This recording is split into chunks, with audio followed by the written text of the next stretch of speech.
Welcome back to India Business Report. I'm Yogi Talamai in Mumbai. In an attempt to reach out to the country's young and tech-savvy citizens, earlier this week, India's Finance Minister P. Chidambaram went on social media site Google Plus Hangout. He took questions from industrialists, economists and students about his budget and became the first cabinet minister to participate in a video conference on such a platform. It's another sign that politicians are increasingly trying to engage with the growing online community, as Shilpa Kannan finds out in Delhi. Going virtual to connect with India's growing internet users.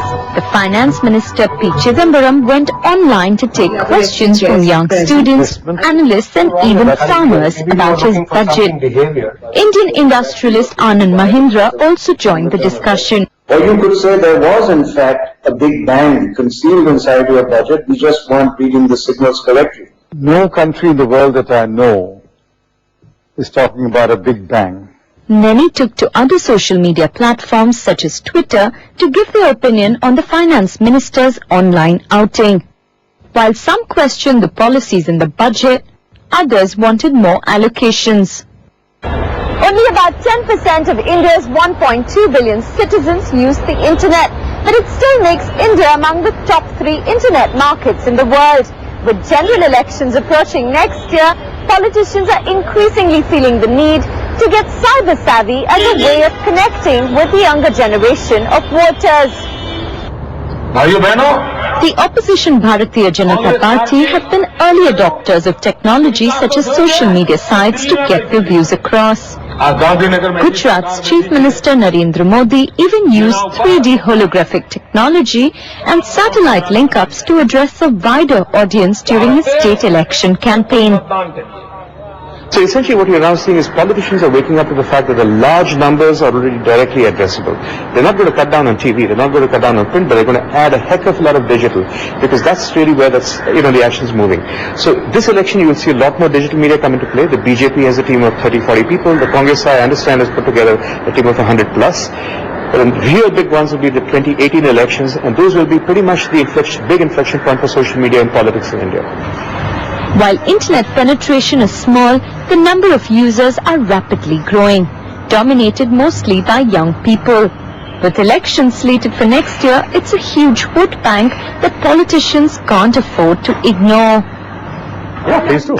I met up with Rajan Anandan, the head of Google in India, and began by asking him just who were the users of internet in India. What's interesting about the users, about 70% are below the age of 40, which means there's still 30%, in this case almost 50 million Indians above the age of 40. So it does reach, I think the fact that it's only a youth-focused medium isn't correct. It is expanding beyond the youth. But the other thing that's very interesting in India is that 45% of the internet users come from towns with less than 10 lakh people, basically towns with less than 1 million people.